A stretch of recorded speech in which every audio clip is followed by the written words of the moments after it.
Paul କେଉଁଠାରେ ଜନ୍ମଗ୍ରହଣ କରିଥିଲେ? ଉତ୍ତରଟି ହେଲା ତାର୍ସ। ସର୍ବପ୍ରଥମେ ପରମେଶ୍ୱର କେବେ ଜଳକୁ ଦୁଇ ଭାଗ କଲେ?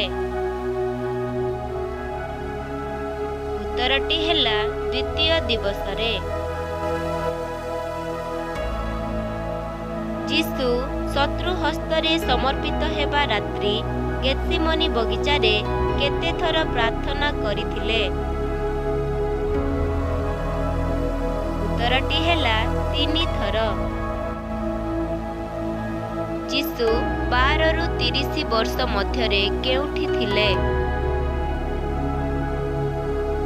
ଉତ୍ତରଟି ହେଲା ନାଜରିତରେ।